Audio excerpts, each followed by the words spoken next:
اب سابقہ کتابوں کے اندر جہاں رسول اللہ صلی اللہ علیہ وسلم کے تذکرے موجود ہیں، وہاں آپ کے بڑے فضائل بھی موجود ہیں کہ وہ نبی سب سے آخر میں آئیں گے اور ان کی شان سب سے بلند و بالا ہوگی، بڑے تذکرے، بڑے فضائل۔ اور انہوں نے یہ سمجھ لیا کہ وہ نبی آخر الزمان جو آئیں گے وہ ہمارے اندر ہی آئیں گے اور ہماری نسل سے آئیں گے۔ ہوا یہ کہ جس وقت رسول اللہ صلی اللہ علیہ وسلم مبعوث ہوئے حضرت اسماعیل علیہ السلام کی نسل سے، تو اب وہ نشانیاں جب دیکھی، ساری نشانیاں جو ہے اوپر فٹ آ رہی ہیں، بالکل ساری نشانیاں پوری ہو رہی ہیں، لیکن تکلیف پیٹ میں کیا ہوئی کہ نبی تو آخری ہمارے اندر سے آنا تھا بنو اسحاق سے، تو یہ بنو اسماعیل میں سے کیوں مبعوث ہوئے؟ اس لیے قرآن مجید نے الفاظ بولے الذین آتیناہم الکتاب یعرفونہ کما یعرفون ابناءہم۔ اے میرے محبوب صلی اللہ علیہ وسلم، یہ آپ کو یہودی اس طرح پہچانتے ہیں جس طرح یہ اپنے بیٹوں کو پہچانتے ہیں۔ نحمدہ ونصلی علی رسولہ الکریم، اما بعد، اعوذ باللہ من الشیطان الرجیم، بسم اللہ الرحمن الرحیم۔ وَإِذْ أَخَذَ اللَّهُ مِيثَاقَ النَّبِيِّينَ لَمَا آتَيْتُكُم مِّن كِتَابٍ وَحِكْمَةٍ ثُمَّ جَاءَكُمْ رَسُولٌ مُّصَدِّقٌ لِّمَا مَعَكُمْ لَتُؤْمِنُنَّ بِهِ وَلَتَنصُرُنَّهُ قَالَ أَقْرَرْتُمْ وَأَخَذْتُمْ عَلَىٰ ذَٰلِكُمْ إِصْرِي قَالُوا أَقْرَرْنَا قَالَ فَاشْهَدُوا وَأَنَا مَعَكُم مِّنَ الشَّاهِدِينَ۔ صدق اللہ العظیم۔ سیرت النبی کورس کا دوسرا سبق ہے آج۔ کل کے سبق کے اندر آپ حضرات نے سیرت کی ضرورت اور اہمیت کو اور سیرت کے مقاصد کو پڑھا اور سنا، اور سیرت کی جو اصل سبق ہے رسول اللہ صلی اللہ علیہ وسلم کا نسب نامہ جو آپ حضرات کے سامنے نظر آ رہا ہے۔ آپ صلی اللہ علیہ وسلم کی ولادت باسعادت بڑا عرصہ جا کر بعد میں ہوئی ہے۔ گویا کہ انبیاء کرام کا جو نورانی سلسلہ چلا، اس سلسلے کے آپ آخری موتی تھے، لیکن آپ کے تذکرے جو ہیں اللہ رب العزت نے بہت پہلے کے کر دیے تھے۔ گویا کہ ابھی کائنات وجود میں نہیں آئی تھی کہ میرے نبی پاک صلی اللہ علیہ وسلم کے تذکرے جو ہیں وہ ہو رہے ہیں۔ قرآن مجید کی جو آیت مقدسہ پڑھی ہے، کل کا سبق یاد ہوگا، عرض کیا تھا کہ ہمارے سیرت کورس کی ایک خصوصیت یہ ہوگی کہ ہمارے سیرت کورس کے اندر سیرت النبی جو ہے زیادہ سے زیادہ قرآن مجید سے بیان کی جائے۔ یہ جو آیت کریمہ تلاوت کی گئی ہے، تیسرا پارہ ہے اور اس کا آخری رکوع ہے۔ مفہوم اس کا واضح ہے، اکثر حضرات کو امید ہے ترجمہ بھی آتا ہوگا۔ اللہ نے جب کائنات کو نہیں بنایا تھا، عالم ارواح کے اندر اللہ نے تمام انبیاء کی ارواح کو اکٹھا کیا اور اللہ نے ان سے وعدہ لیا۔ تمام انبیاء کرام، کائنات ابھی نہیں ہے بنی، اللہ نے ان سے وعدہ لیا لما آتیتکم من کتاب و حکمہ، جس وقت میں تمہیں اپنے اپنے وقت کے اندر کتاب بھی دے دوں، حکمت بھی دے دوں، ثم جاءکم رسول مصدق لما معکم، پھر تمہارے پاس عظیم الشان نبی اور رسول آ جائیں اگر تمہارے وقت کے اندر، پھر تمہارے ذمہ لازم کیا ہے؟ تمہارے ذمہ یہ لازم ہوگا لَتُؤْمِنُنَّ بِهِ وَلَتَنْصُرُنَّ، تم نے میرے نبی آخر الزمان پر ایمان بھی لانا ہے اور اپنی نبوت اور رسالت کو چھوڑ کر میرے آخر الزمان نبی کی مدد بھی کرنی۔ جس وقت وہ کفار کے خلاف جہاد کرنے کے لیے نکلیں تو تم نے میرے آخر الزمان نبی کے ساتھ مل کر کفار کے ساتھ جہاد کرنا ہے اور اس کی نصرت کرنی. بات اتنی ختم نہیں ہوئی. اتنی بات کر کے اب کرنے والے ہیں اللہ، اور مخاطب جو ہیں وہ اللہ کے انبیاء اور رسول ہیں. محسوس ایسے ہوتا ہے کہ اتنی بات پر اللہ کا جی نہیں بھرا. اللہ نے فرمایا اَأَقْرَرْتُمْ وَأَخَذْتُمْ عَلَىٰ ذَلِكُمْ إِصْرِي، اے میرے انبیاء کرام کی نورانی جماعت، کیا اس بات پر تم میرے ساتھ پکا وعدہ کرتے ہو؟ اَأَقْرَرْتُمْ، کیا اقرار کرتے ہو اس بات کا کہ تم نے میرے آخر الزمان نبی کی رسالت اور نبوت پر ایمان بھی لانا ہے اور اس کی مدد اور نصرت بھی کرنی ہے؟ اقرار بھی کرو اور میرے ساتھ پکا وعدہ بھی کرو. قرآن مجید کے الفاظ ہیں قالوا اقررنا.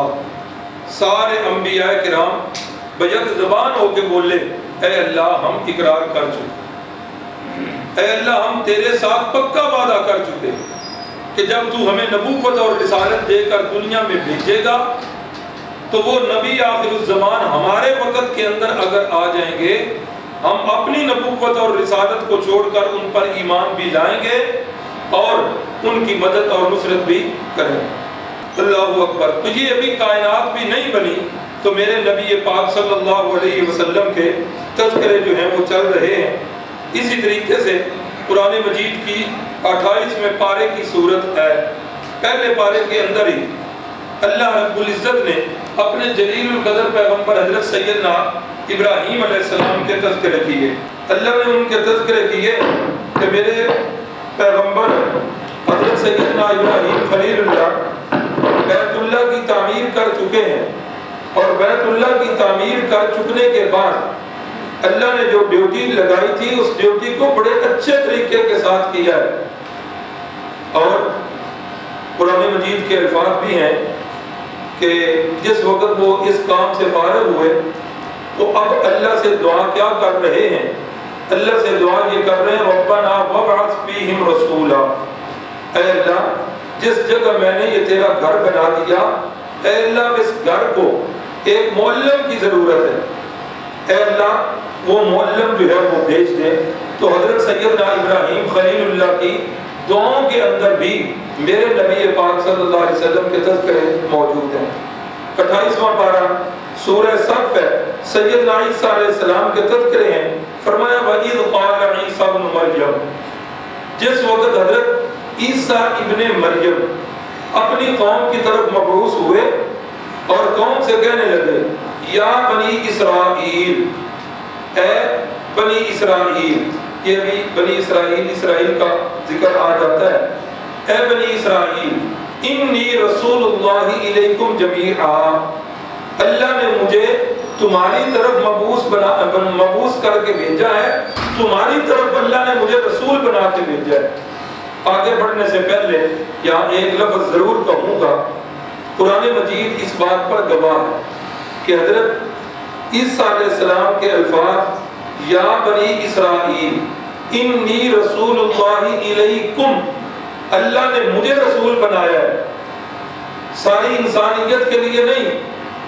الیکم، اللہ نے تمہاری طرف مجھے نبی بنا کے بھیجا ہے، تمہاری طرف رسول بنا کے بھیجا ہے. آج عیسائی ہمیں عیسائی ہونے کی دعوت نہیں دے سکتے، اس لیے کہ حضرت عیسیٰ علیہ السلام ساری امت کے لیے نبی نہیں بن کے آئے. وہ تو صرف بنی اسرائیل کی طرف نبی بن کر مبعوث ہوئے تھے، ساری امت کے لیے تو نبی بن کر ہی نہیں آئے. ساری امت کے لیے اگر نبی بن کر آئے ہیں تو وہ صرف ہمارے نبی پاک صلی اللہ علیہ وسلم. اللہ ہم سب کو قرآن مجید کا مطالعہ نصیب کرے. جس وقت آپ انبیاء کرام کا تذکرہ قرآن مجید میں پڑھیں گے، ہر پیغمبر کی تبلیغ شروع ہی یہاں سے ہوئی ہے. یا قوم یا قوم یا قوم، اے میری قوم، اے میری قوم، اے میری قوم. ہر نبی کی تبلیغ یہاں سے شروع ہوئی، لیکن ہمارے نبی پاک صلی اللہ علیہ وسلم کی تبلیغ شروع ہوئی یا قوم سے نہیں شروع ہوئی. مکے والوں کو خطاب نہیں ہے، مدینہ والوں کو خطاب نہیں ہے، عرب والوں کو خطاب نہیں ہے، بلکہ خطاب کیا ہے؟ یا ایھا الناس، یا ایھا الناس انی رسول اللہ الیکم جمیعا، کہ کائنات کے، ساری کائنات کے لوگوں، قیامت تک آنے والے آخری انسان تک دعوت دے کے کہتا ہوں اللہ نے مجھے تم سب کی طرف نبی بنا کر مبعوث کیا ہے۔ اللہ اکبر۔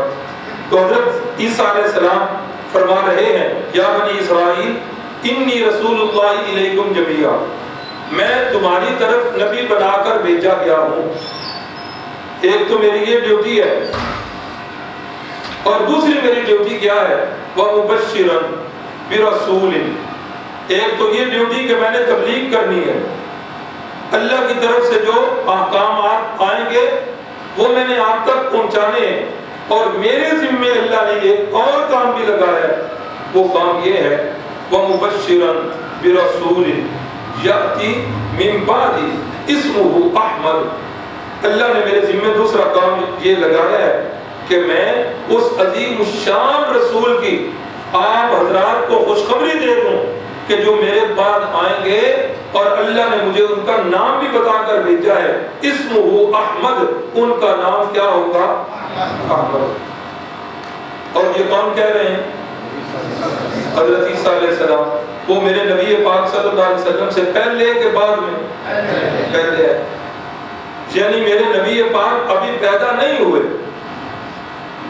تو کائنات کے اندر میرے نبی پاک صلی اللہ علیہ وسلم کے تذکرے چل رہے ہیں، آپ کی تعریفات چل رہی ہیں، حضرت ابراہیم کی دعاؤں کے اندر، حضرت عیسیٰ علیہ السلام کی بشارتوں کے اندر سارے نبیوں سے اللہ تعالیٰ یہ وعدے لے رہے ہیں، اور اس پر قرآن مجید اور حدیث کے اور بھی بے شمار جو ہیں دلائل موجود ہیں کہ رسول اللہ صلی اللہ علیہ وسلم ابھی پیدا نہیں ہوئے تھے کہ تذکرے جو ہیں وہ کتنا عرصہ پہلے کے چل رہے ہیں۔ اللہ اکبر۔ اب آ جائیے کہ آپ کے جد امجد، اگر چلے ہم حضرت سیدنا آدم صفی اللہ سے، ایک تو مضمون بڑا ہی لمبا ہو جائے، ہم ذرا قریب سے لیتے ہیں۔ آپ کے جد امجد سیدنا ابراہیم خلیل اللہ ہے، ان سے لیتے ہیں۔ حضرت ابراہیم خلیل اللہ کے دو بیٹے ہیں، ایک بیٹے کا نام ہے حضرت اسحاق، اور دوسرے بیٹے کا نام ہے حضرت سیدنا اسماعیل علیہ السلام۔ حضرت سیدنا اسحاق علیہ السلام یہ بیٹے ہیں، حضرت ابراہیم بھی نبی، حضرت اسحاق بھی نبی، اور ان کے بیٹے حضرت یعقوب بھی نبی، ان کے بیٹے حضرت یوسف بھی نبی۔ یہ حضرت یعقوب ہے جن کا بھی نام میں نے لیا، ان کا نام ہے اسرائیل۔ یہ جو قرآن مجید میں ہے یا بنی اسرائیل، یا بنی اسرائیل اذکروا نعمتی، میری نعمتوں کو یاد کرو۔ مفسرین کرام نے لکھا، اور میں نے یہ بات، یہ نقطہ جو ہے اپنے تفسیر کے استاد اللہ ان کی قبر کو منور فرمائے، حضرت استاد محترم قاضی عصمت اللہ صاحب سے یہ بات تفسیری نکات کے اندر سنی کہ حضرت اسحاق علیہ السلام جو ہے انہوں نے اپنی 24 گھنٹے کی زندگی جو ہے اس کے 3 حصے بنائے ہوئے تھے۔ ایک حصہ مثلا 24 گھنٹے ہیں، 8 گھنٹے جو ہیں وہ گھر کے اندر رہنا ہے، گھر کے کام کاج بھی کرنے ہیں اور اس کے اندر آرام بھی کرنا ہے۔ 8 گھنٹے جو ہے وہ اللہ کی عبادت کرنی ہے، اور 8 گھنٹے جو ہے وہ قوم کے اندر رہنا ہے، قوم کے مسائل کو حل کرنا ہے۔ جس وقت اللہ کی عبادت کے لیے آپ اپنے اس حجرے میں چلے جاتے، اللہ اکبر۔ حضرت سیدنا اسحاق علیہ السلام ایک دن ایسا ہوا کہ حجرہ کے اندر موجود ہے، اور وہ اپنے بیٹے حضرت یعقوب جو بالکل چھوٹے سے ننھے منھے بچے ہیں، ان کی ڈیوٹی لگا دی کہ آپ نے ادھر باہر ٹھہرنا ہے، کوئی بندہ مجھے ملنے کے لیے آئے تو اسے اندر نہیں آنے دینا، یکسو ہو کر میں اللہ کی عبادت کرنا چاہتا ہوں۔ اللہ کرے ایسی یکسوئی والی عبادت ہمیں بھی نصیب ہو جائے۔ ہاں، اگر مغالطے سے بھول کے کہیں موبائل کو سائلنٹ نہ لگائیں، ہاں، تو پھر وہ میسج کی ٹون ہو جائے تو سارا خیال ہی ادھر۔ ہاں، کتنے جھوٹے میسج بھی، کتنے ایسے میسج جو ہمارے مطلب کے نہیں ہوتے، لیکن وہ ساری توجہ ادھر۔ اللہ اکبر۔ یکسو ہو کر میں اللہ کی عبادت کرنا چاہتا ہوں۔ ٹھیک ہے، بیٹا ہے چھوٹا سا ہے، باہر کھڑا ہو گیا، اتنے میں جبریل امین تشریف لاتے ہیں اور جبریل امین انسانی شکل میں آئے، آ کر کہا کہ اللہ کے پیغمبر حضرت اسحاق سے ملنا ہے۔ حضرت یعقوب علیہ السلام باہر کھڑے ہیں، کہنے لگے نہیں، انہوں نے 8 گھنٹے آپ کے لیے ٹائم رکھا ہوا ہے نا، اس وقت مل لینا، آپ وہ ابا کی عبادت کر رہے ہیں، آپ اس وقت نہیں مل سکتے۔ حضرت جبریل امین بڑے خوش ہوئے کہ کتنا فرما بردار بچہ ہے کہ باپ نے جس ڈیوٹی پہ کھڑا کیا ہے، اس کے ساتھ والے، اس کے ہم عمر سارے کھیل رہے ہیں گلیوں میں، اور یہ کتنا خوش نصیب بچہ کہ باپ کی ڈیوٹی پر کھڑا ہے، اور ڈیوٹی میں کتنے گھنٹے کی؟ 8 گھنٹے کی ڈیوٹی۔ اللہ اکبر۔ اللہ تعالیٰ اولاد دے تو فرما بردار ہے۔ اللہ اکبر۔ حضرت جبریل جو ہے نا وہ کھیلنے لگے، کہنے لگے نہیں میں نے ابھی ملنا ہے۔ حضرت اسحاق فرمانے لگے میں نے بالکل نہیں ملنے دینا، وہ کبھی ادھر سے ہوئے، حضرت اسحاق یوں کھڑے ہو جائیں، وہ ادھر سے جانے لگے، حضرت اسحاق یوں کھڑے ہو جائیں۔ اللہ اکبر۔ حضرت یعقوب علیہ السلام سامنے ہو جائیں، میں نے نہیں جانے دینا۔ اتنے میں اندر سے باتوں کی آواز سنی تو سیدنا اسحاق علیہ السلام باہر تشریف لے، انہوں نے تو دیکھتے ہی پہچان لیا اور فرمایا جبریل معذرت چاہتا ہوں، بچہ ہے اسے پتہ نہیں چل سکتا۔ چونکہ یہ اہل سنت والجماعت کے عقائد میں سے ہے کہ نبوت جو ہے یہ کتنے سالوں کے بعد ملتی ہے؟ 40 سالوں کے بعد ملتی ہے۔ تو 40 سالوں کے بعد جب نبوت ملتی ہے پھر فرشتہ جس صورت کے اندر بھی آتا ہے اللہ کے پیغمبر جو ہے وہ پہچان لیتے ہیں۔ تو یہاں حضرت یعقوب نہیں پہچان سکے اس لیے کہ وہ بچے تھے، تو حضرت جبریل امین فرمانے لگے کہ وہ تو ٹھیک ہے، لیکن میں ایسے ہی اس بچے سے کھیل رہا تھا، میں اس بچے سے بڑے خوش ہوا۔ یہ والد کا بڑا فرما بردار ہے، باپ نے جس ڈیوٹی پہ کھڑا کیا ہے مستعد اور چوکس ہو کے کھڑا ہے۔ اچھا میں خوش ہو کر اس بچے کو ایک انعام دینا چاہتا ہوں، وہ انعام یہ ہے کہ ایک تو اس کا نام آپ نے رکھا ہے یعقوب، اور دوسرا نام اس کا میں نے رکھنا ہے، اور میں نے جو نام رکھنا ہے نا وہ اپنا فرشتوں جیسا نام رکھنا ہے، جیسے ہمارے فرشتوں کے نام ہے نا جبرائیل، میکائیل، اسرافیل،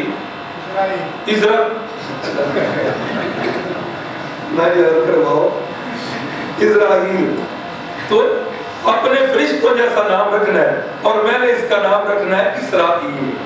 اسرائیل جو ہے یہ سریانی زبان کا لفظ ہے، اور سریانی زبان میں اس کا جو معنی ہے وہ ہے عبداللہ، اللہ کا بندہ۔ تو یہ اسرائیل کس کا نام ہوا؟ حضرت یعقوب علیہ السلام کا، اور یہ نام رکھا کس نے؟ حضرت جبرائیل علیہ السلام نے، اور حضرت یعقوب کا یہ نام رکھا اس لیے جہاں بھی اللہ ہم سب کو قرآن کا مطالعہ نصیب کرے، قرآن پڑھتے ہوئے جہاں بھی لفظ آئے گا نا یا بنی اسرائیل، تو کیا معنی ہوگا؟ اے اسرائیل کی اولاد، یعنی یعقوب علیہ السلام کی اولاد۔ تو یہ حضرت یعقوب بھی نبی، ان کے بیٹے حضرت یوسف بھی نبی، یہاں سے پھر یہ انبیاء بنی اسرائیل کا سلسلہ چلا۔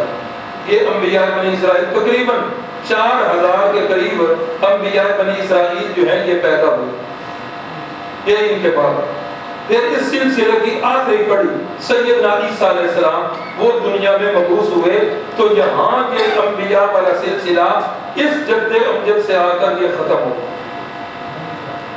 حضرت اسحاق کے دوسرے بھائی حضرت ابراہیم کے دوسرے بیٹے سیدنا اسماعیل ذبیح اللہ، اور ان کی لڑی سے ہزاروں انبیاء کرام آئے، اور حضرت سیدنا اسماعیل علیہ السلام کی لڑی سے ایک ہی نبی پیدا ہوئے، اور وہ ہمارے نبی پاک صلی اللہ علیہ وسلم، ایک ہی۔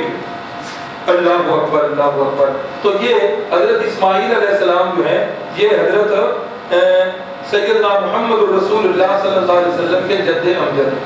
وہ یہ تھا کہ یہ جو سلسلہ چلا آ رہا تھا یہ آگے جا کر پڑھیں گے، دوبارہ وہاں پر تھوڑا سا اشارہ کر دوں گا، ابھی سے سمجھ لیں۔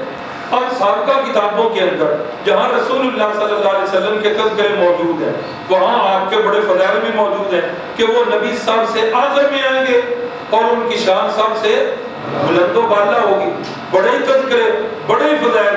اور انہوں نے یہ سمجھ لیا کہ وہ نبی آخر الزمان جو آئیں گے وہ ہمارے اندر ہی آئیں گے اور ہماری نسل سے آئیں گے۔ ہوا یہ کہ جس وقت رسول اللہ صلی اللہ علیہ وسلم مبعوث ہوئے حضرت اسماعیل علیہ السلام کی نسل سے، تو اب وہ نشانیاں جب دیکھی، ساری نشانیاں جو ہے اوپر فٹ آ رہی، بالکل ساری نشانیاں پوری ہو رہی، لیکن تکلیف پیٹ میں کیا ہوئی کہ نبی تو آخری ہمارے اندر سے آنا تھا بنو اسحاق سے، تو یہ بنو اسماعیل میں سے کیوں مبعوث ہوئے؟ اس لیے قرآن مجید نے الفاظ بولے الذین آتیناہم الکتاب یعرفونہ کما یعرفون ابناءہم۔ اے میرے محبوب صلی اللہ علیہ وسلم، یہ آپ کو یہودی اس طرح پہچانتے ہیں جس طرح یہ اپنے بیٹوں کو پہچانتے ہیں، جس طرح یہ اپنے بیٹوں کو پہچانتے ہیں۔ یہاں بھی تفسیری نکتہ، یہ نہیں فرمایا کہ جس طرح اپنے باپ کو پہچانتے ہیں، یہ نہیں فرمایا، بلکہ کیا فرمایا؟ جس طرح اپنے بیٹے کو پہچانتے ہیں۔ مفسرین اکرام نے لکھا ہے کہ بیٹے کے پہچاننے میں غلطی نہیں ہو سکتی، باپ کے پہچاننے میں غلطی ہو سکتی ہے کہ نہیں ہو سکتی؟ کئی دفعہ ایسا ہوتا ہے کسی بہن یا بھائی سے ایک بچپن سے چھوٹا سا بچہ لے کر ہم پال لیتے ہیں، اس بچے کو پتہ بھی نہیں ہوتا، ہاں فیملی یہاں کی تھی، وہ لاہور چلے گئے، اب اس بچے کو پتہ ہی نہیں ہے، دوسری جگہ پر چلے گئے، پتہ ہی کوئی، یہاں کی فیملی یہاں رہے گی، پھر تو اس لڑکے کے کان میں ڈالنے والے بڑے لوگ ہوں گے، یہ تیرے ماں پہ مجھے ڈرنا ہے اس لیے نہیں ہے، یہ تیرے سکے نہیں، مزاج ہے ہمارا تقریب کی، اللہ تعالیٰ اس کو تعمیری بنا دے۔ تو اب کیا ہوتا ہے، وہ بچہ جب بڑا ہوتا ہے تو اس کو باپ، جس کو وہ باپ سمجھ رہا ہے، وہ باپ اس کا حقیقی باپ نہیں ہوتا، تو باپ کے سمجھنے میں غلطی لگ سکتی ہے، اس کے برعکس بیٹے کو پہچاننے میں کبھی غلطی نہیں لگ سکتی۔ اور دوسرا یہ بھی نکتہ لکھا کہ بیٹے کو پہچاننے میں غلطی کیوں نہیں لگ سکتی؟ اس لیے کہ باپ نے بیٹے کے پورے جسم کو اور جسم کے سارے اعضاء کو دیکھا ہوتا ہے، اس لیے بیٹے کے پہچاننے میں غلطی نہیں ہو سکتی۔ اس کے برعکس نہیں ہے کہ بیٹے نے اپنے باپ کو سارا دیکھا ہو، ایسا نہیں۔ اس لیے فرمایا ہے محبوب صلی اللہ علیہ وسلم اس طرح یہ پہچانتے ہیں جس طرح اپنے بیٹوں کو پہچانتے ہیں۔ پھر تکلیف کیا ہے؟ فرمایا تکلیف ان کو یہی ہے کہ یہ نبوت جو ہے یہ بنو اسحاق کی وراثت تھی، انہوں نے نبوت کو وراثت سمجھ لیا تھا، جبکہ نبوت جو ہے وہ وراثت نہیں ہوتی۔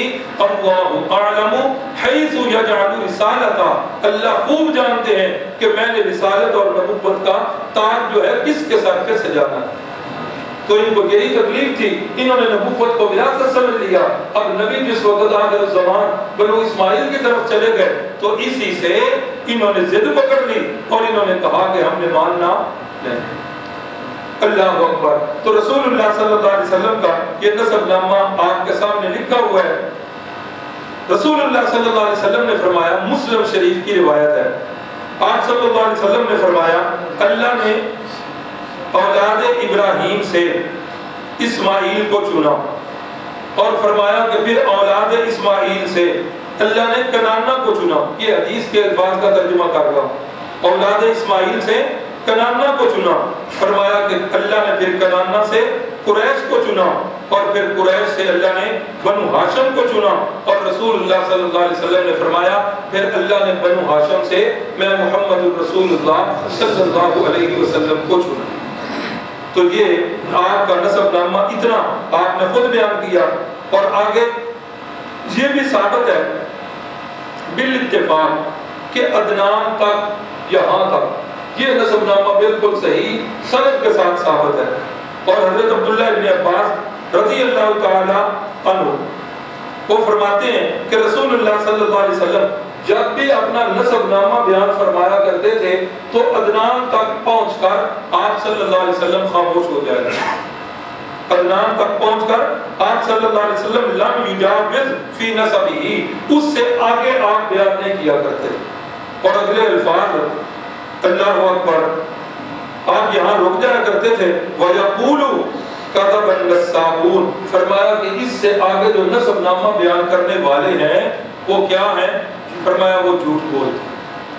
اب یہ بات صحیح سند سے ہم تک پہنچی کہ رسول اللہ صلی اللہ علیہ وسلم بھی یہاں تک نسب نامہ بیان کیا کرتے تھے۔ اب ہمارے یہاں بعض لوگوں نے یہ معیار سمجھ لیا، انہوں نے کہا نہیں، سلسلہ نسب جو ہے رسول اللہ کا سناؤ اور حضرت آدم تک سناؤ۔ ایک ہمارے مولوی صاحب کسی جگہ پر جگہ کے لیے گئے، ان کو ضرورت تھی، تو انہوں نے کہا کہ رسول اللہ صلی اللہ علیہ وسلم کا نسب نامہ جو ہے حضرت آدم تک سناؤ گے تو پھر ہم نے رکھنا ہے، اگر نہیں سناؤ گے تو ہم نے رکھنا نہیں۔ اب دسو یہ کوئی قرآن مجید کی آیت ہے یا کوئی حدیث کے اندر اس کی فضیلت آئی ہے؟ جب اللہ کے نبی صلی اللہ علیہ وسلم اپنا نسب نامہ یہاں تک بیان کرتے ہیں اور آگے رسول اللہ حضرت ابن عباس فرما رہے ہیں کہ فرمایا اس سے آگے جو نسب بیان کرتا ہے وہ کیا کرتا ہے؟ کیا کرتا ہے؟ جھوٹ بولتا ہے۔ فرمایا کہ اس سے آگے نسب نامہ جو ہے وہ بالکل نہیں ہے۔ اللہ اکبر۔ تو نبی پاک صلی اللہ علیہ وسلم نے فرمایا کہ اللہ نے اولاد ابراہیم سے اسماعیل کو چنا، پھر اولاد اسماعیل سے کنانہ کو چنا، اور کنانہ سے اللہ نے قریش کو چنا، قریش سے بنو ہاشم کو چنا، اور بنو ہاشم سے اللہ نے مجھے چن لیا۔ تو پھر نسب نامہ یوں ہوا کہ محمد ابن عبداللہ ابن عبد المطلب ابن ہاشم ابن عبد المناف ابن قصی ابن کلاب، یہ آپ صلی اللہ علیہ وسلم کا یوں نسب نامہ جو ہے یہاں تک۔ تو حضرت صلی اللہ علیہ وسلم حضرت ابراہیم علیہ السلام کے جو بیٹے تھے حضرت اسماعیل علیہ السلام، واقعہ آپ نے اس میں سنا ہوا ہے، عید کے دنوں میں ہم خطبات سے سنتے رہتے ہیں کہ جس وقت حضرت ابراہیم علیہ السلام اپنی بیوی کو اور اپنے اس بیٹے کو یہاں چھوڑ کے چلے گئے تھے، تو اس وقت جب جانے لگے ہیں واپس تو اماں جان ہاجرہ نے یہ پوچھا کہ ہمیں یہاں کیوں چھوڑ کے جا رہے ہیں؟ حضرت ابراہیم خاموش ہے، اللہ کی طرف سے حکم ہی ایسا ہے، وہ بار بار پوچھ رہی ہیں، رسول اللہ خاموش ہے، حضرت ابراہیم واپس چل پڑے۔ سیرت نگاروں نے لکھا ہے اس وقت جو مکہ کا قبرستان ہے، نام پتہ ہے؟ جنت المعلا، یہی مشہور ہے۔ یہاں تک اماں جان ہاجرہ جس وقت پیچھے آئیں اور یہاں پہنچ کر انہوں نے دیکھا کہ حضرت ابراہیم علیہ السلام جو ہے وہ بالکل خاموش ہیں، آگے سے کچھ نہیں بول رہے، تو اماں جی ہاجرہ جو ہیں ان کے ذہن میں یہ بات آئی، انہوں نے یہ جملہ بولا، اے ابراہیم اللہ امرا کبھی آتا، شک پڑ گیا کہ آج تک تو ایسا نہیں ہوا، یہ کیوں ایسا ہو گیا ہے کہ ایک خامد جو ہے بیوی کو چھوڑ کے جا رہا، خامد بیوی کو ایسے نہیں چھوڑتا، پیچھے کوئی نہ کوئی وجہ ہوتی ہے، اور اگر چھوڑے یہاں تو کیا ہوتا ہے کہ چھوڑنا ہے تو کدھر چھوڑو، اگر کوئی میاں بیوی کا اللہ کبھی نہ کرے اختلاف ہو جائے۔ یہ بات جو ہے میں کورس میں کئی دفعہ کہوں گا کہ میاں اور بیوی کی محبت یہ وہ جائز محبت ہے جس محبت سے اللہ بھی خوش ہوتے ہیں اور اللہ کے رسول بھی خوش ہوتے ہیں۔ یہ محبت جتنی بڑھتی ہے، حدیث یہ بتاتی ہے کہ میاں بیوی کی محبت جتنی بڑھتی ہے شیطان کو اتنی زیادہ تکلیف ہوتی ہے۔ یہ شیطان کا مخصوص ایجنڈا ہوتا ہے کہ میاں بیوی کے درمیان غلط فہمیاں ڈالے اور کوئی نہ کوئی اختلاف ڈالے۔ تو اب اماں جان ہاجرہ جو ہے انہوں نے دیکھا کہ چھوڑ کے بھی کہاں جا رہے ہیں، ایک ایسی وادی کے اندر جہاں پر نہ کوئی کھانے کی چیز ہے نہ کوئی پینے کی چیز ہے، وجہ کیا ہے؟ جب یہاں تک دوڑتی ہوئی آئیں، کوئی جواب نہیں آیا، تو پھر یہ جملہ بولا، اللہ امرا کبھی آتا، اے ابراہیم محسوس ایسے ہوتا ہے کہ اللہ نے شاید آپ کو یہ حکم کیا ہے کہ مجھے ادھر چھوڑ کے جاؤ۔ حضرت ابراہیم علیہ السلام نے اس وقت اس بات میں سر ہلایا اور فرمایا، نام ان اللہ امرنی بہذا، واقعی اللہ نے مجھے یہ حکم دیا ہے۔ حضرت ابراہیم علیہ السلام نے پیچھے مڑ کر بھی نہیں دیکھا، چلتے چلتے یہ فرمایا کہ واقعی اللہ نے مجھے اس کام کا حکم دیا ہے۔ جب یہ بات سن لی اماں جان ہاجرہ کا دل جو ہے وہ مطمئن ہو گیا اور فرمانے لگی، اللہ اکبر اللہ اکبر، فرمانے لگی کہ پھر کیا ہے، اذا لا یزجنا، پھر اللہ تعالیٰ کبھی بھی ہمیں ضائع نہیں کریں گے۔ اور دوسری روایت کے الفاظ ہیں، اماں جان کی زبان سے یہ لفظ نکلا، حسبنا اللہ و نعم الوکیل۔ دوہرائے میرے ساتھ آپ نے ایک دفعہ، اماں جان کی زبان سے یہ جملہ نکلا، حسبنا اللہ و نعم الوکیل، حسبنا اللہ و نعم الوکیل۔ بڑا جامع معنی جملہ، اور اس جملے پر مستقل کتابیں لکھی گئی ہیں۔ آپ حضرات میں سے جس ساتھی کو یہ شرف حاصل ہوا ہے کہ حضرت پیر سید عنایت اللہ شاہ صاحب کی بیعت اگر کی ہے، تو حضرت شاہ جی جب وظائف بتایا کرتے تھے تو اس وقت یہ وظیفہ جو ہے نا یہ خاص کر کے بتایا کرتے تھے، اور یہ جملہ بولنا کرتے تھے اکثر، فرماتے تھے بیٹا ہاتھ کار ول تے دل یار ول۔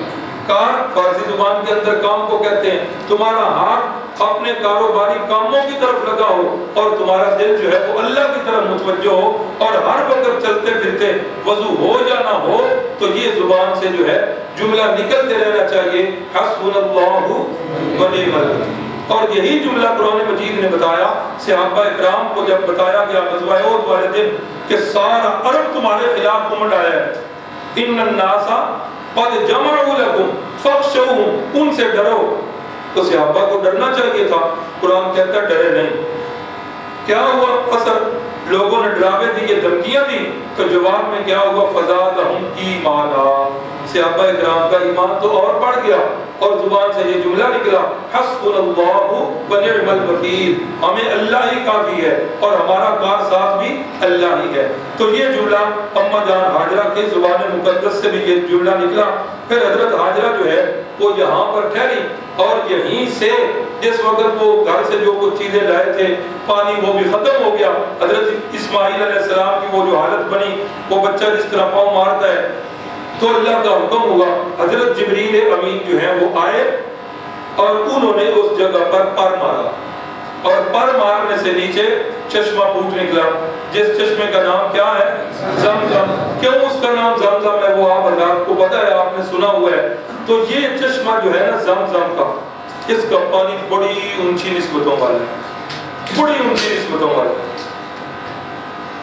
ایک تو نسبت یہ کہ آنے والے وقت کے اندر اللہ کے ایک پیغمبر بننے والے اس بچے کی ایڑی سے یہ نکل رہا ہے، اور دوسرا جبریل امین جو سارے فرشتوں کے سردار ہیں ان کے پر سے نکل رہا ہے۔ اور نمبر تیسری بات یہ ہے کہ ایک دفعہ رسول اللہ صلی اللہ علیہ وسلم نے زمزم کا پانی پیا اور پانی پی کر آپ نے، بعض لوگ تو کہتے ہیں کہ جھوٹا کر کے دوبارہ ڈال دیا، جھوٹا نہیں کیا، آپ نے گھونٹ بھرا اور گھونٹ بھر کے خوب کلی کی اور کلی کر کے پھر آپ نے وہ پانی جو ہے زمزم کے کنویں کے اندر ڈال دیا۔ تو اس کی نسبت کی اتنی اونچی ہے کہ آج میں اور آپ زمزم جو پیتے ہیں نا، تو یہ پانی زمزم کا رسول اللہ صلی اللہ علیہ وسلم کا جھوٹا پانی، یہ اتنا عظمتوں والا پانی۔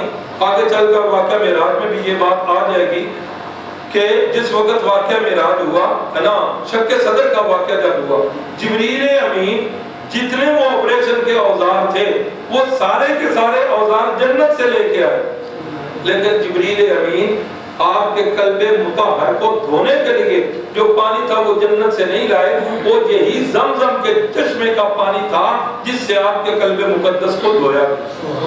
اس سے علماء نے لکھا کہ یہ زمزم کا پانی جو ہے یہ جنت کے پانی سے بھی افضل ہے، یہ حوض کوثر سے بھی یہ افضل پانی۔ یہاں تو ملے گا ملاوٹ والا، ہاں آتا ہی اتنا ہے۔ اب تو کہہ رہے ہیں کہ سائنس کی بھی تحقیق ہو گئی ہے کہ یہ زمزم کا پانی کیونکہ نسبت بڑی اونچی ہے نا، اب جس پانی میں ڈالا جائے وہ سارا پانی جو ہے اس کی خصوصیت یہی زمزم والی بن جاتی ہے، اللہ اس کے اندر خواص پیدا کر دیتے ہیں۔ اور دوسرا ساتھی پوچھتے بھی ہیں کئی دفعہ مسئلہ جو پانی تھوڑا ہے، ساتھی کہتے ہیں اچھا ہمارے ساتھی بھی عجیب ہے، شرط لگا یہ دینے ہی تو خالص دے، اب وہ بیچارہ 5 لیٹر کی کین لے کے آیا ہے۔ ہر بندے کا مزاج ہوتا ہے کہ گھر میں کچھ رکھ لو، اب وہ 5 لیٹر کی کین میں سے خالص دے گا تو کتنے بندوں کو دے گا؟ ایسی شرطیں نہیں لگانی چاہیے، یہ دعا کریں کہ اللہ وہاں لے جائے، وہاں جا کے بندہ جی بھر بھر کے پیے۔ اللہ اکبر۔ تو حضرت اسماعیل علیہ السلام جو ہیں یہ پھر کنواں نکل آیا، پھر ایک لمبی داستان ہے، اتنا ٹائم نہیں کہ تفصیل میں جاؤں، پچھلے کورسز جو تھے ان میں کچھ تفصیل بیان کی ہوئی ہے کہ قبیلہ یمن کا تھا، ایک جرم قبیلہ، تو یہ یمن کے علاقے کے اندر پانی جو ہے کہاں آیا، پانی ختم ہو گیا، اب یہ لوگ پانی کی تلاش میں نکلے۔ یقین کریں کہ اللہ رب العزت کا ہمارے اس خطے پر بڑے ہی انعامات ہیں، یہ پانی والی نعمت تو ہمارے پاس اتنی بڑی نعمت ہے، ہمیں اس کی قدر نہیں ہے۔ جا کر پوچھے ان علاقوں میں، پہاڑی علاقے جہاں سے وہ لوگ جو ہے بیچارے پتہ نہیں کتنے میلوں دور جا کے گھڑے بھر کے اور کینے بھر کے لاتے ہیں اور کس طرح وہ اسے استعمال کرتے ہیں۔ تو یہ یمن کے لوگ جرم کے تھے، قبیلہ جرم کے، یہ لوگ ادھر سے آئے، انہوں نے دیکھا کہ یہاں پر جو ہے پرندے اڑ رہے ہیں اور پرندے جہاں پر اڑتے ہیں وہاں پانی کی دلیل ہوتی ہے، کہنے لگے کہ پہلے تو ایسا نہیں تھا، تو اب کیوں ہوا؟ تو جس وقت تحقیق کے لیے بندوں کو بھیجا، انہوں نے آ کے بتایا کہ وہاں بالکل پانی کا ایک چشمہ ہے، بڑا پیارا اور میٹھا پانی ہے، اور وہاں پر ایک جو ہے خاتون ہے اور ایک بچہ ہے۔ تو وہ آئے، وہ لوگ اس وقت جتنے بھی اجڑ تھے لیکن ان کی اصول و ضوابط تھے۔ آج کا دور ہوتا تو کیا کرتے؟ ہاں، بیوی کو اور بچے کو بے دخل کرتے اور پورے قبیلے والے وہاں پر کیا ہو جاتے؟ مسلط ہو جاتے اور قابض ہو جاتے، قبضہ گروپ آج کل بڑے۔ ایسا نہیں کیا انہوں نے، اگر انہوں نے اجازت لی ہے، اگر آپ کی اجازت ہو تو ہم یہاں رہ سکتے ہیں۔ اللہ اکبر! چونکہ اماں جی کو بھی وہاں جو ہے آبادی کی ضرورت تھی، اماں جی نے کہا ٹھیک ہے آپ رہ سکتے ہیں، لیکن شرط ایک ہے، اس کنویں پر ملکیت جو ہے وہ میری اور میرے بیٹے کی اور اس کے قبیلے کی ہوگی، آپ کی جو ہے نا اس پر ملکیت نہیں ہوگی۔ ہاں آپ پانی استعمال کریں جتنی ضرورت ہے، وہ ہم منع نہیں کریں گے، لیکن ایسا نہ ہو کہ آنے والے کل کے اندر آپ کہو کہ اس کے اندر کنویں کے اندر چشمے کے اندر ہمارا بھی حصہ ہے، ایسا نہیں ہوگا۔ انہوں نے کہا کہ بالکل ٹھیک ہے۔ پھر وہ آگے بنو جرم والے جو ہیں کافی عرصہ یہاں رہے، اس کے بعد بنو خزاعہ والے آئے، 300 سال تک وہ یہاں پر رہے، قابض رہے۔ پھر آل عدنان کے اندر یہ قصی جو رسول اللہ صلی اللہ علیہ وسلم کے آباء و اجداد میں ہے، اس نے مکے کا اقتدار حاصل کیا، اور یوں قریش جو ہے نا جو مکے پر قابض ہوئے، اور یہیں سے رسول اللہ صلی اللہ علیہ وسلم کے آباء و اجداد جو ہیں ان کا تذکرہ ملتا ہے۔ اور یہ لوگ جو تھے نا جس وقت یہاں پر پہنچے تو یہ لوگ بڑے ہی وجاہت والے اور بڑے اونچے نسب والے بھی تھے، اور بڑے شریف لوگ تھے، بڑے دانا اور عقل مند لوگ تھے۔ آگے جا کر یہ بحث آ جائے گی کہ جس وقت کیسر نے، روم کے بادشاہ نے، ابو سفیان جو اس وقت تک مسلمان نہیں ہوئے تھے، کئی سوال کیے تھے رسول اللہ صلی اللہ علیہ وسلم کے بارے میں۔ ان سوالوں میں ایک یہ سوال بھی کیا تھا، کیف نسبہ، وہ جو بندہ نبوت کا دعویٰ کر رہا ہے بتاؤ کہ اس کا نسب کیسا ہے؟ تو حضرت ابو سفیان جو اس وقت تک مسلمان نہیں ہوئے تھے، انہوں نے فرمایا تھا ہوا فی نازو نسب، کہ وہ ہمارے اندر بڑے اونچے نسب کے لوگ، اونچے نسب کے نبی پاک صلی اللہ علیہ وسلم۔ تو کیسر نے جواب دیا کہ میں نے انبیاء کی جو تاریخ پڑھی ہے، اللہ رب العزت نے ہر نبی کو اونچے نسب اور اونچے خاندان والوں سے بھیجا، اونچے نسب سے انبیاء کرام آئے۔ انبیاء کا قبیلہ معاشرے کے اعتبار سے جو اونچا قبیلہ ہوتا ہے اچھے لوگوں کا، اللہ رب العزت اس قبیلے کا انتخاب کرتے ہیں۔ تو قصی، اور قصی کے بعد پھر عبد مناف، اور عبد مناف کے بعد پھر ان کے بیٹے ہاشم ہیں، اور دوسرے بیٹے ان کے مطلب ہیں۔ یہ ہاشم جو ہے نا، ہاشم ان کا اصل نام جو بتایا جاتا ہے وہ عمر ہے، لیکن ہاشم ان کا لقب کیوں پڑا؟ عربی زبان کے اندر خشک روٹیوں کا چورا بنا کر اس میں کوئی اور چیز چاہے میٹھی یا نمکین ڈال کر وہ جو چوری ٹائپ بنائی جاتی ہے، اس بنانے والے کو عربی زبان میں ہاشم کہتے ہیں۔ تو یہاں مکے والوں پر ایک دفعہ قحط پڑا، اور قحط کے وجہ سے یہاں بھوک جو ہے کچھ زیادہ ہوئی، اور ادھر سے حج کا موسم آیا، تو یہی ہاشم جن کا اصل نام عمر تھا، تو یہ ہاشم ملک شام گئے، وہاں سے خشک روٹیاں جو ہے کافی مقدار کے اندر لے کے آئے، اور ان روٹیوں کو سالن میں ڈبو کر وہ جو ہے نا پھر تقسیم کیا، اور سارے حاجیوں کی تواضع کی، اور اسی وجہ سے پھر ان کا نام جو ہے وہ ہاشم پڑ گیا، ان کی خدمت کی وجہ سے۔ قرآن مجید کی 30ویں پارے کے اندر ایک سورت ہے جس سورت کا نام ہے سورہ قریش، آپ حضرات نے پڑھی ہے، اکثر کو آتی بھی ہوگی۔ لِإِيلَافِ قُرَيْشٍ إِيلَافِهِمْ رِحْلَةَ الشِّتَاءِ وَالصَّيْفِ، یہاں 2 سفروں کا تذکرہ ہے۔ یہ مکے والے سال میں 2 سفر کیا کرتے تھے، ایک سفر کرتے تھے سردی میں اور ایک سفر کرتے تھے گرمی میں، رحلۃ الشتاء والصیف، سردی کا سفر اور گرمی کا سفر۔ اور یہ سفر کہاں پر ہوتے تھے؟ ایک ملک شام کی طرف ہوتا اور دوسرا ملک یمن کی طرف ہوتا۔ یہ ان کی اپنی کوئی معیشت نہیں تھی، یہ کیا کرتے، جب یمن کی طرف جاتے تو ادھر سے کچھ چیزیں خرید کے لے آتے اور یہاں مکے میں آ جاتے، پھر جو چیزیں خریدی ہوتی کچھ اپنے استعمال میں کر لیتے، اور کچھ چیزیں وہ خریدی ہوئی بچا کر پھر شام کی طرف چلے جاتے، وہاں سے خریدی ہوئی چیزیں ادھر جا کر